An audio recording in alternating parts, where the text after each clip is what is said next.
ආයුබෝවන් පුතේ අද විශේෂ ප්‍රශ්න පත්‍රයක් සාකච්ඡා කරන්නයි මම සූදානම් වෙන්නේ.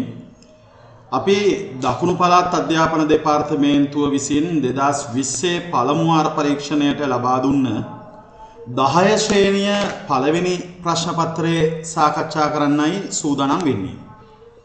අපි සාමාන්‍ය පෙළ විභාගයේ කරන දරුවෙක් හෝ 10 11 ඕනම දරුවෙක් අනිවාර්යයෙන්ම සිංහල භාෂාව හා සාහිත්‍ය පළවෙනි ප්‍රශ්න පත්‍රයේ පරිශීලනය කරනකොට සැලකිලිමත් වෙන්න ඕන කරුණු කීපයක් තියෙනවා.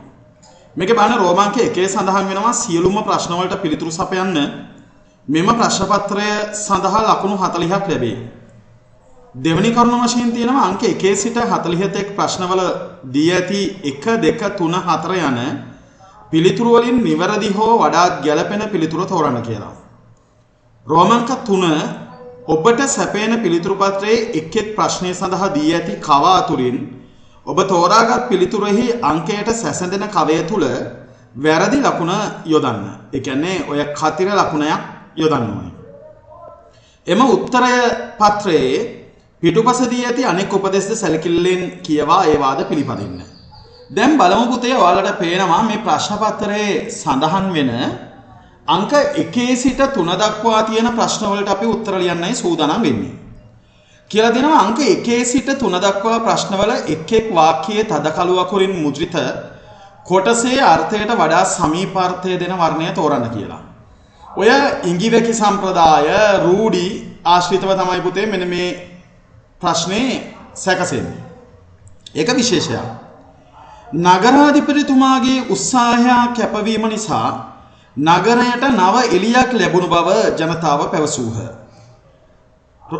අංක 1 උත්තර මහත්වාලෝකයක්, අලුත් උනන්දුවක්, අලුත් දියුණුවක්, දැඩි පිළිගැනීමක්.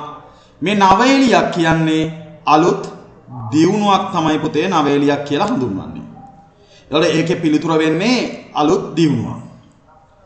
දෙවැනි ප්‍රශ්නය අහනවා ඔවුන්ගේ නිවස වෙත ගිය ඈ කිඹුල් කඳුළු හෙලමින් කතා කළාය. අපි අහලා තියෙනවා මේ කිඹුල් කඳුළු කියන්නේ මොකක්ද කියන එක. බොරු කනගාටුවක් පෙන්වීම, මුලා කරමින්, කිඹුලකුමින් කඳුළු හෙලමින්, ඇත්ත වසන් කරමින් මේකේ පිළිතුර වෙන්නේ පුතේ කිඹුල් කඳුළු හෙලමින් කියලා කියන්නේ බොරු කනගාටුවක් පෙන්වමින් කියන එකයි අපිට වැදගත් වෙන්නේ පිළිතුර. අංක 3 තියෙනවා පෞද්ගලික ජීවිතයේ තිබූ කරදර නිසා ඔහු රැකියාවට ආයුබෝවන් කී බව ජනනාත කීවේය. ආයුබෝවන් කී බව කියන්නේ සුබ පැතූ බව, කැපවී කටයුතු කළ බව, දිගුකල් හැකි වේවා යන බව, සමුදුන් බව. ආයුබෝවන් කියනවා කියන්නේ සමුදුන් බව. එතකොට ඒ කාණ්ඩයට අදාළ ප්‍රශ්න 3ක් අපි සාකච්ඡා කළා හමාරයි. ෆස්ට් පේපර් එකේ ලකුණු ගන්නකොට අපි හැමතිස්සෙම අවධානයෙන් ප්‍රශ්න කියවන්න ඕනේ පුතේ. එතකොට තමයි අපිට ඒකේ ලකුණු ටික ඉතාමත්ම හොඳින් ලබා ගැනීමේ හැකියාව තියෙන්නේ. අංක 4 සිට 6 තෙක් ප්‍රශ්නවල හිස්තැන් වලට වඩා සුදුසු පදය තෝරන්න කියලා තියෙනවා. අංක 4 හිස්තැනක් කලාවක් වන ගීතය අසා රස විඳිය යුත්තකි. මනස්කාන්ත කලාවක් ජනකාන්ත කලාවක් වන ගීතය අසා රස විඳිය යුත්තකි.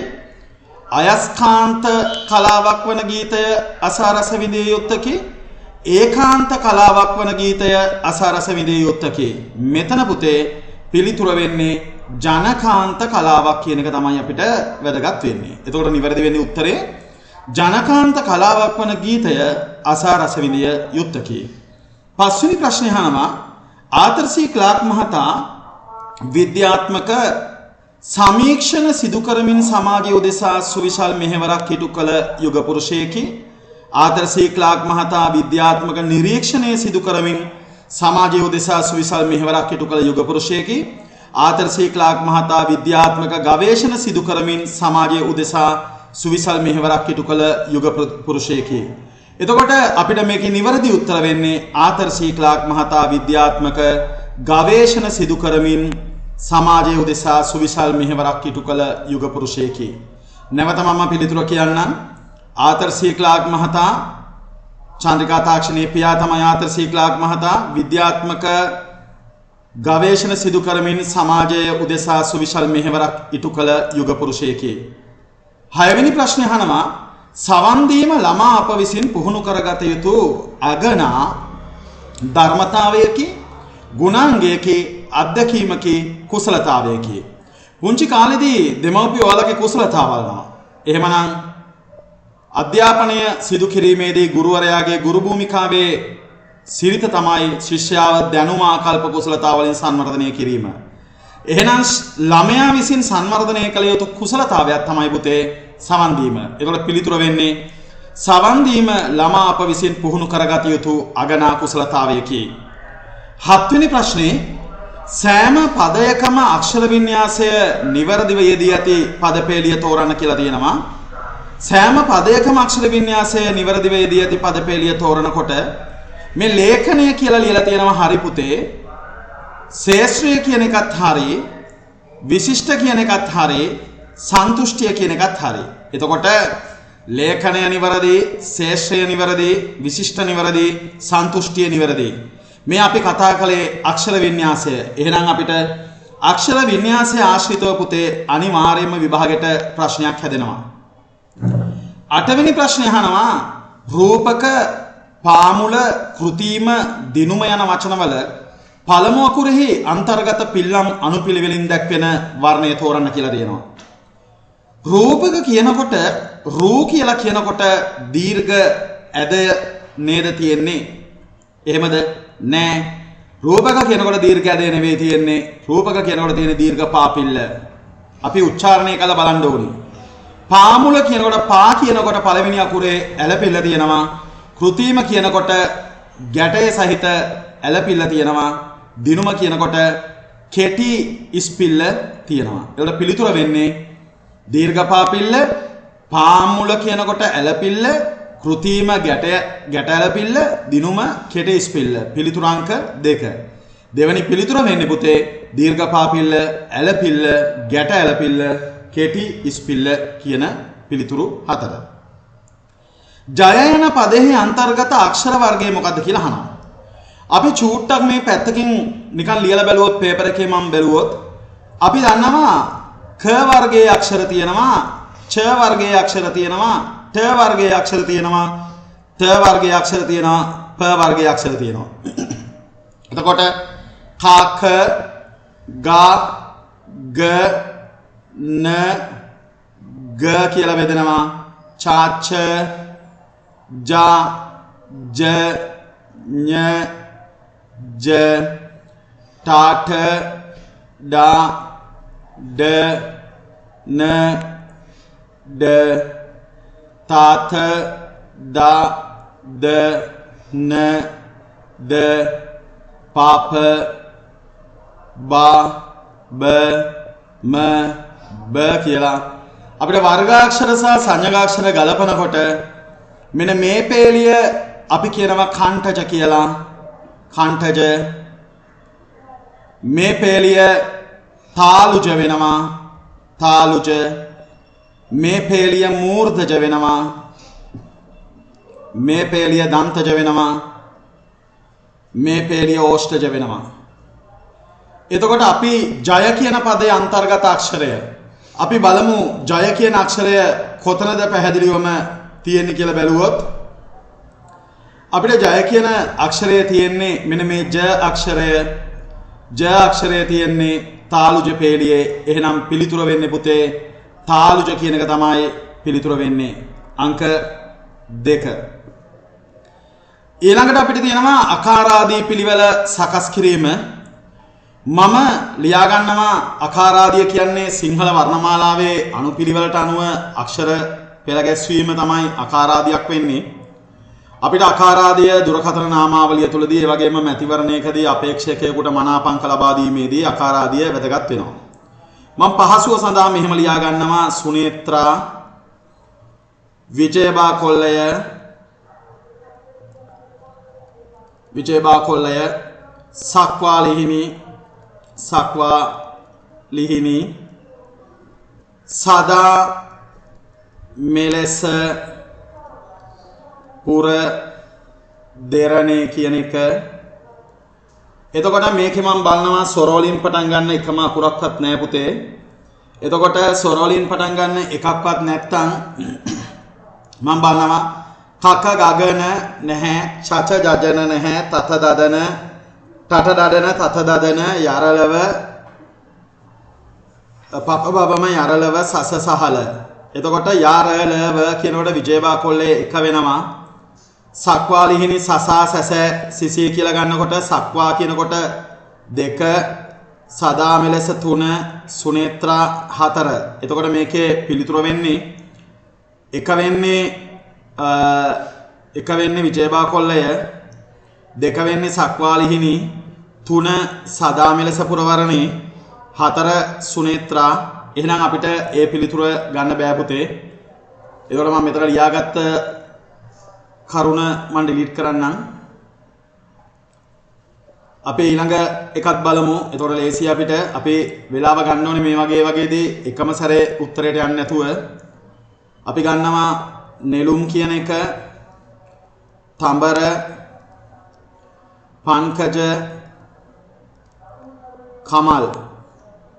එතකොට මේකේ පැහැදිලිවම අංක 1 වෙන්නේ කමල්, කක ගගන, තත දදන, තඹර 2 වෙනවා, තත දදන, නෙළුම් 3 වෙනවා, පංකජ 4 වෙනවා. එතකොට 1 කමල්, 2 තඹර, 3 නෙළුම්, 4 පංකජ. එහෙනම් ඒ පිළිතුරත් අපිට ගන්න බෑ. මම ඒක අතිරේස් කළා. ඊළඟ එකට යනවා පුතේ මම. ඊළඟට තියෙනවා යහළු, සඛී, සංගය, සම්බද. එතකොට මේකේ තුල පුතේ ඉස්සෙල්ලාම ඉන්නේ යරලව නිසා මෙයා 1, මෙයා 2, මෙයා 3, මෙයා 4. ඊට අපේ පිළිතුරු උත්තරය වෙන්නේ 3 වෙනි උත්තරේ. 10 වෙනි ප්‍රශ්නේ පිළිතුර වෙන්නේ පුතේ 3 වෙනි පිළිතුර. 3 වෙනි පිළිතුර තමයි අපේ නිවැරදි පිළිතුර බවට පත් වෙන්නේ. ඒක පැහැදිලි ඔයාලට මම හිතන්නේ කියලා දුන්නේ කොහොමද තේරුණා. අපි 4 වෙනි එක ඒකෙත් අපි වෙනම උත්තරේ චෙක් කරලා බලමු කොහොමද ඒකත් නිවැරදි වෙන්නේ කියන එක අපි පොඩ්ඩක් බලමු. මේ ප්‍රශ්න පත්‍ර කරලම තමයි පුතේ හුරු වෙන්න ඕනේ. එතකොට තමයි හොඳට පුළුවන් වෙන්නේ. බලන්න මේකේ අන්නාසි, කෙසෙල්, ඊට පස්සේ දොඩම්, ජම්බු. 1 වෙන්නේ අන්නාසි, 1 හරි, 2 කෙසෙල් කියන එකත් හරි, 3 වෙන්නේ ජම්බු, 4 වෙන්නේ දොඩම්. ඒ කියන්නේ අකාරාදී ස්ථානගත වීම කෙනකොට මෙයා මෙතන එකෙත් අපි අංක දාගමු. 1 2 3 4. මෙතන 1 හරි, 2 කෙසෙල් හරි, මෙතන 4, මෙතන 3. එතකොට අපි අකාරාදී ලකුණු දෙක අපිට කිසිම ප්‍රශ්නයක් නැතුව ගන්න පුළුවන් වුණා. එතන තමයි පුතේ අපිට ගොඩාක් වැදගත් වෙන්නේ. ඊළඟට අපි උක්තානුක්ත ભેදය සම්බන්ධයෙන් තියෙන්නේ අනුක්ත නාම පද පමණක් යෙදී ඇති වර්ණය තෝරන්න කියලායි අහන්නේ.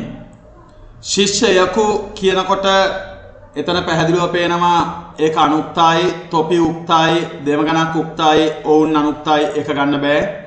වෙලෙන්දෝ උක්තයි, මගීහු උක්තයි, සතුන් අනුක්තයි, කුරුල්ලන් අනුක්තයි ගන්න බෑ. හෙදියක අනුක්තයි, ගෙවිලියන් අනුක්තයි, මිතුරන් අනුක්තයි, වියත්තු උක්තයි. එතන ගන්න බෑ. මව්පියන් අනුක්තයි, සංචාරකයන් අනුක්තයි, නීතිවේදියෙකු අනුක්තයි, ලේඛකයන් අනුක්තයි. එහෙනම් අනුක්ත නාම පද පමණක් අන්තර්ගත පද පෙළිය වෙන්නේ 4 වෙනි උත්තරේ මව්පියන්, සංචාරකයන්, නීතිවේදියෙකු, ලේඛකයන් කියන පිළිතුර තමයි අයිති වෙන්නේ. 12 වෙනි ප්‍රශ්නේ තියෙනවා මුලින් දී ඇති ව්‍යාකරණ ප්‍රවර්ගයට අයත් නොවන පදය සහිත වර්ණය තෝරන්න ඕනේ. මිශ්‍ර ක්‍රියා ගත්තොත් මින්, මින, මිනි ප්‍රත්‍ය භාවිතා කිරීමෙන් සහ පූර්ව ක්‍රියාව ද්විත්ව කරමින් අපිට මිශ්‍ර ක්‍රියා හදාගන්න පුළුවන්. මිශ්‍ර පණි මින් කියන්නේ මිශ්‍ර ක්‍රියාවක්, රකි මින් කියන්නේ මිශ්‍ර ක්‍රියාවක්, සිනාසී කියන්නේ මිශ්‍ර ක්‍රියාවක් නෙවෙයි, වඳිමින් කියන්නේ මිශ්‍ර ක්‍රියාවක්. එහෙනම් අපේ පිළිතුර වෙන්නේ පුතේ අංක 1 මිශ්‍ර ක්‍රියා පණිමින්, රකිමින්, සිනාසී, වඳිමින් කියන ටික තමයි අයිති වෙන්නේ. එතකොට ඊළඟට තියෙනවා අසම්භාව්‍ය ක්‍රියාවක් යෙදී ඇති වාක්‍ය තෝරන්න. අපි දන්නවා සිංහල භාෂාවේ අසම්භාව්‍ය ක්‍රියාවක් කියලා කියන්නේ ක්‍රියාවක් සිදුවන කාලය හෝ අවස්ථාව තමයි පුතේ අසම්භාව්‍ය ක්‍රියා තුලින් ප්‍රකාශ වෙන්නේ. අසම්භාව්‍ය ක්‍රියා ප්‍රධාන කොටස් දෙකයි. එකක් තමයි කාලාර්ථය අසම්භාව්‍ය ක්‍රියා, අනිත් එක අනියමාර්ථය අසම්භාව්‍ය ක්‍රියා. කාලාර්ථය අසම්භාව්‍ය ක්‍රියාවක් කියන්නේ පුතේ ක්‍රියාවක් සිදුවන කාලයයි අවස්ථාවයි නිශ්චිත නම් අපි ඒකට කියනවා කාලාර්ථය අසම්භාව්‍ය ක්‍රියාවක් කියලා. කාලාර්ථය අසම්භාව්‍ය ක්‍රියාවක් තුල උද්දී කියන ප්‍රත්‍යය යෙදෙනවා. උද්දී කියන උච්චාරණ ශබ්දය යෙදෙනවා. උදාහරණයක් වශයෙන් ගත්තොත් මා ගෙදර යද්දී දොර වසා තිබුණි කිව්වොත් අනිවාර්යයෙන්ම මා ගෙදර යද්දී තමයි දොර වසා තිබෙන්නේ. එහෙනම් ක්‍රියාව සිදු වෙච්ච කාලයයි අවස්ථාවයි දෙකම පැහැදිලියි. අනියමාර්ථය අසම්භාව්‍ය ක්‍රියාවක් කියලා කියන්නේ ක්‍රියාව සිදුවන කාලය හෝ අවස්ථාව නිශ්චිත නැත්නම් අපි ඒකට කියනවා අවිනිශ්චිතයි නම් අනියමාර්ථය අසම්භාව්‍ය ක්‍රියාවක් කියනවා. අනියමාර්ථයේ අසම්භාව්‍ය ක්‍රියාවක් තුලදී සිදුවන දේ තමයි පුතේ ඔත් හොත් කියන උච්චාරණ ශබ්දය දෙනවා. ඔත් හොත් කියන උච්චාරණ ශබ්දය දෙනවා නම් අපි එතනදී අනියමාර්ථය අසම්භාව්‍ය ක්‍රියාවක් කියලා කියනවා. උදාහරණයක් වශයෙන් ගත්තොත් පාඩම් කළොත් විභාගයේ සමත් වෙයි. දැන් ඔයාලා මං හිතන්නේ අසම්භාව්‍ය ක්‍රියා කියන එක පැහැදිලි. බලන් කඩතුරා හැරදෑසේ ඒකේ අසම්භාව්‍ය ක්‍රියාවක් අන්තර්ගත වෙන්නේ නැහැ. යසෝමා ස්තෝප්පුවට පැමිණ මහින්ද්‍රට අඬ ගැසුවාය. එතනත් අසම්භාව්‍ය ක්‍රියාවක් නැහැ.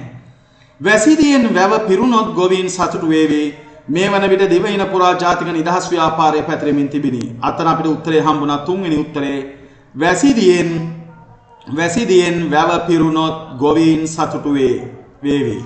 අන්න පිළිතුර. පොදු සිංහලයේ මේ ප්‍රාදේශීය ව්‍යවහාරය මගේ YouTube channel එකේ ප්‍රාදේශීය ව්‍යවහාර ගැන වීඩියෝ තියෙනවා පුතාලට බලන්න පුළුවන්. පොදු සිංහලයේහි පැපොල් යන්න මොනරාගල දිස්ත්‍රික්කයේ හඳුන්වන්නේ මොනරාගල ජනවහර තුල හඳුන්වන්නේ අඹ කියලා. ඒක අපි දන්නවා. පැපොල් කියන්නේ අඹවලට.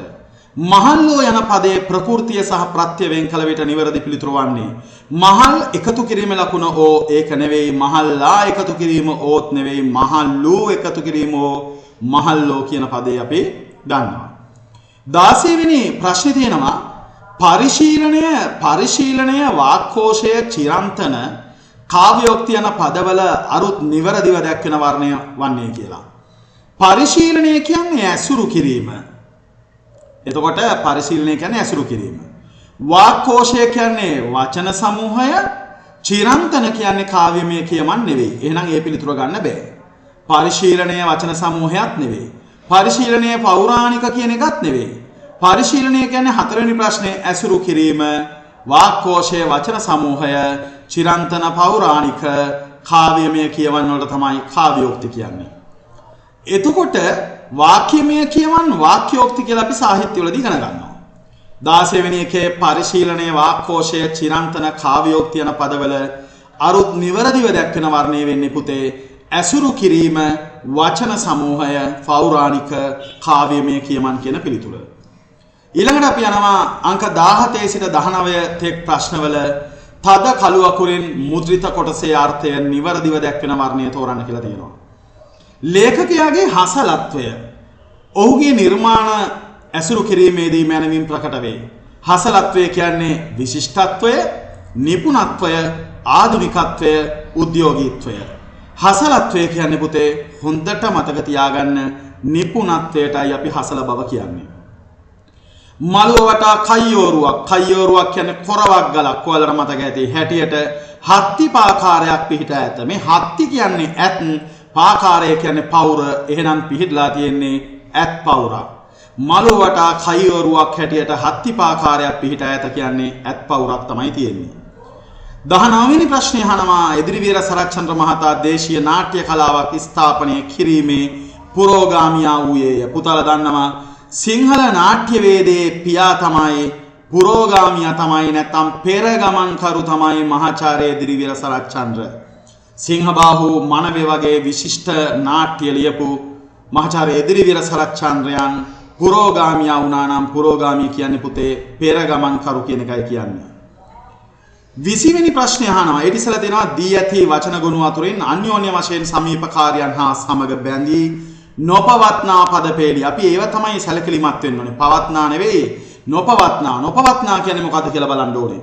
මොකද මේ නොපවත්නා කියලා කියන්නේ ස්තූපය, බෝධිඝරය, මළුව, පුප්පාදාන, භාෂණය, ලේඛනය, ශ්‍රවණය, ධාරණය එකට මැච් වෙනවා. ගයවයි බොද්ධි බසින්න නටන්නේ රංග විධාන ප්‍රේක්ෂකයා අභිනය ජවනිකා පැහැදිලිවම පෙන්නනවා. ගයවයි බොද්ධි බසින්න නටන්නේ කියන්නේ ගැලපෙන්නේ නැති පද.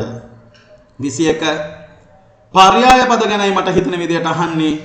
එක් එක් පදපේළිය ඇති පදවලට සමානාර්ථ යෙදුම් පමණක් ඇති පදපේළිය තෝරන්න ඕනේ. සමානාර්ථයි කියලා කියන්නේ පර්යාය පද, සමාන පද. මව කියලා කියනවා ජනනි. හරි. අදම පහත් ස්වාධීන වහල් කියන්නේ. එතන විරුද්ධයි. රත්තරන් කසුන්නම් කියනවා, සාගරයට දලනිදු කියනවා, මහෝගය කියනවා අපි. සිලිලාර කියනවා, විහග කුරුළු හරි, ශරීර ගත හරි, සුලඟ පවන හරි පිළිතුර අංක 2. ඒකේ තමයි සම්පූර්ණයෙන්ම සමාන පද අන්තර්ගත වෙන්නේ. 22 වෙනි ප්‍රශ්නය අහනවා මුලින් දී ඇති පදයට සමානාර්ථයක් නොදෙන පදයක් ඇතුළත් වර්ණය තෝරන්න කියලා. දද කියනවා කුරුළු අනුවන කුෂ්ඨ කොඩි හරි, වත මුහුණ වස්ත්‍රය කතාව සිරිත හරි, අහස ගුවන ගගන නුඹ ආකාශය හරි, කර බෙල්ල අත රශ්මිය දහනය. එහෙමනම් උත්තරේ අංක 4.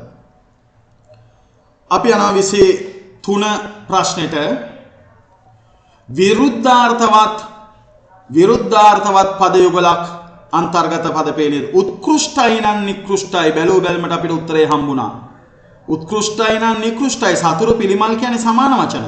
උත්තර උතුරු සමානයි, මෝහය දුක සමානයි. විරුද්ධ වෙන්නේ උත්කෘෂ්ට නිකෘෂ්ට. වැරදි අදහස දෙන ප්‍රකාශය තෝරන්න කියලා කියනවා 24 වෙනි ප්‍රශ්නේදී. ඥ යන වර්ගාන්තාක්ෂරයේ කීයක නිවැරදි? අනේ කියන එක භාවාර්ථය හඟවන නිපාතයක්. ඒකත් හරි. බලල්ලු යන ප්‍රකෘතිය හා ප්‍රත්‍ය වෙන් කරලා බලල්ලු වෙන්නේ නැහැ. ඒක තමයි නිවැරදි උත්තරය වෙන්නේ. පහත දැක්වෙන වාක්‍ය අතරින් මනා පද ගැලපීමෙන් යුක්ත අර්ථාන්විත වාක්‍ය මොකද්ද කියලා අහනවා. කතනයේදී මෙන්ම ලේඛනයේදීද අදහස් රසවත් මහා සිත් ගන්නා පරිදි ඉදිරිපත් කිරීමට රූಢි හෙවත් ඉඟිවැකි උපකාරී වේ. ගොවිතැන උදෙසා පොහොර සානදාරයේ හේතු වේ. අතීතයේ සිදු යම් යම් දේ විනා අප නොසලකා හැරිය යුතුය. ඇතැම් දරුවන්ගේ වැරදි පිණිස දෙමව්පියන් වග කිය යුතු නැත. පළවෙනි උත්තරය ආපහු බලමු. කතනයේදී මෙන්ම ලේඛනයේදීද අදහස් රසවත්ව හා සිත් ගන්නා පරිදි ඉදිරිපත් කිරීමට රූಢි හෙවත් ඉඟිවැකි උපකාරී වේ. අන්න නිවැරදිම පිළිතුර තමයි පුතේ ඒ පිළිතුර.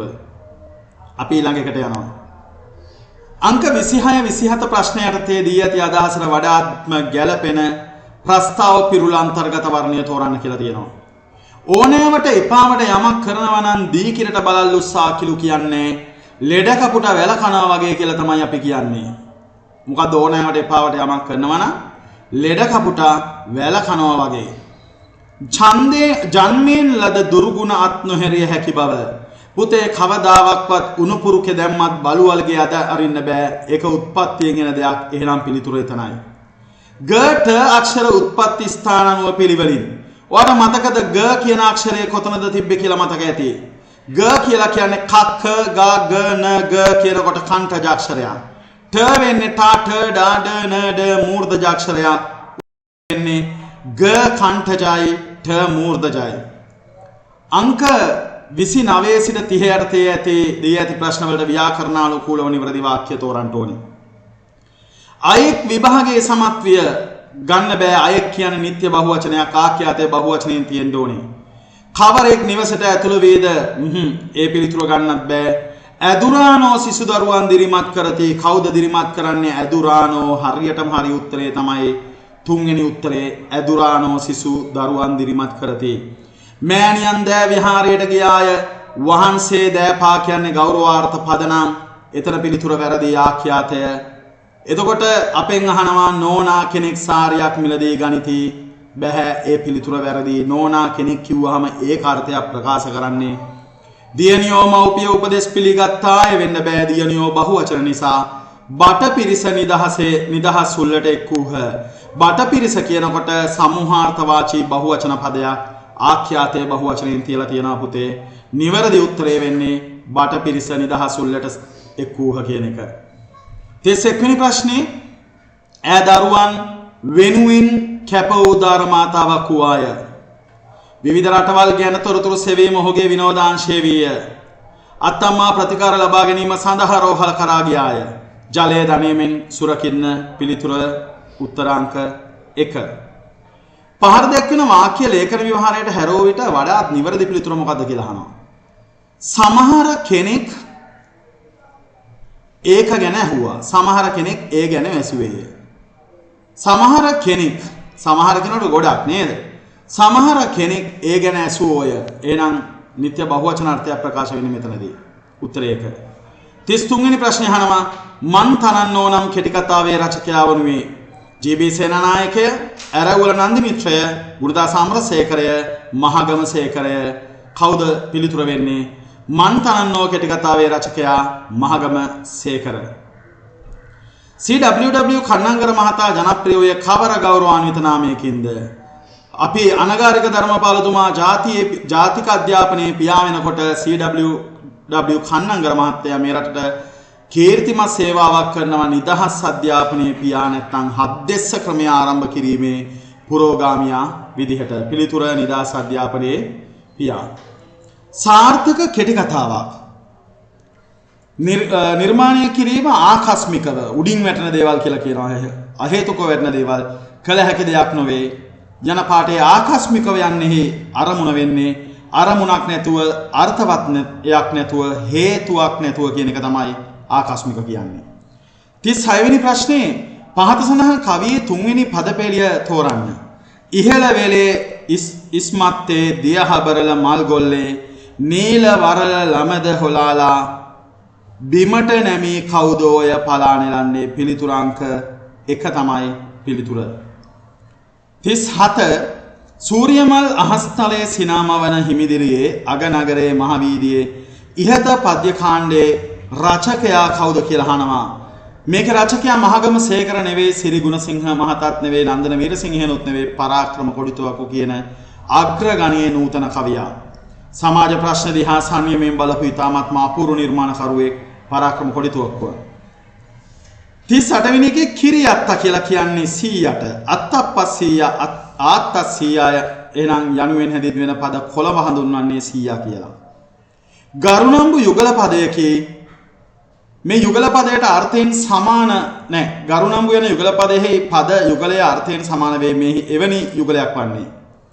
ඒ අර්ථයෙන් සමාන යුගල පද මොනවද කියලා යහන්නේ. උදව් පදව් අස්පස් ලේසිපාසු කනකර. උත්තරේ ලේසිපාසු. පාසඳාම් පාඨයේ අර්ථයට වඩා සමීප අදහස දෙන පිළිතුර තෝරන්න කියනවා. කාව්‍ය රස වින්දනයේ හේතු කොටගෙන බස පිළිබඳ දැනුමද වර්ධනය වන්නේ බස ඊතා සූක්ෂම ලෙස පරිහරණය කරන්නේ කවීන් වන නිසාය. භාෂාව ඊතා සෙවුම් ලෙස භාවිතා කරන්නේ කවීන් වන නිසා කාව්‍ය රස වින්දනයේ බස පිළිබඳ දැනුමද වැඩේ. කවීන් නිතර භාෂාව භාවිතා කරන නිසා කවි රස විඳීමෙන් බස පිළිබඳව දැනුම වඩාත් වර්ධනය වේ. කාව්‍ය රස වින්දනයේ යෙදෙන්නා නිතර සියුම්ව බස පරිහරණය කරන නිසා බස පිළිබඳ දැනුමද වැඩි. බස පිළිබඳ කවීන් තුල ඇති විශිෂ්ට දැනුම හේතු කොටගෙන කාව්‍ය රස වින්දනයේ බස පිළිබඳ දැනුම වැඩි. ආපහු ප්‍රශ්නේ කියවමු. කාව්‍ය රස වින්දනයේ හේතු කොටගෙන බස පිළිබඳ දැනුමද වර්ධනය වන්නේ බස ඊතා සූක්ෂම ලෙස පරිහරණය කරන්නේ කවීන් වන නිසාය. පිළිතුර අංක 1. භාෂාව ඊතා සියුම් ලෙස භාවිතා කරන්නේ කවීන් වන නිසා කාව්‍ය රස වින්දනයෙන් බස පිළිබඳ දැනුමද වැඩි. පුතේ අපේ පළවෙනි ප්‍රශ්න පත්‍රයට අදාළ ප්‍රශ්න 30ක් දකුණු පළාත් අධ්‍යාපන දෙපාර්තමේන්තුව 2020 පළමු වාර පරීක්ෂණයේ 10 ශ්‍රේණිය ප්‍රශ්න පත්‍රය අපි සාකච්ඡා කළා හමාරයි. පුතේ අපි මෙන්න මේ වගේ කෙටි ප්‍රශ්න පත්‍ර සාකච්ඡාවක් ඒ වගේම දෙවෙනි ප්‍රශ්න පත්‍රයේ තුන්වෙනි ප්‍රශ්න පත්‍රයේ අපේ YouTube channel එක ඔස්සේ සාකච්ඡා කරන්න තීරණය කළා තියෙනවා. මම හිතන්නේ මේවා ඔයාලට ඉතාමත්ම මේ වගේ කාල පරිච්ඡේදයක් තුළ ඉතාමත්ම හොඳ අවස්ථාවක් තමයි මේ වීඩියෝ. ඉතින් ඔයාලා හැමෝම මේ වීඩියෝ නරඹන්න, දන්න යාළුවන්ට මේවා ෂෙයා කරන්න, ඒ වගේම මගේ YouTube channel එක subscribe කරන්න කියන ඉල්ලීම කරන ගමන් ඔයාලට ඔන්ලයින් තාක්ෂණයේ අර්ථයේ අපේ පන්ති වලට සහභාගී වීමේ හැකියාවත්, ඒ වගේම නුගේගොඩ රොටරි, රත්නපුර නැනස, ඒ වගේම නුගේගොඩ සිසුවර යන ආයතන වලට පැමිණ පන්ති වලට සහභාගී වීමේ හැකියාවත් ඔයාලට තියෙනවා. එහෙනම් නැවත මෙවැනි වීඩියෝ එකකින් අපි හමු වෙමු. ඔයාලට බුදු සරණයි.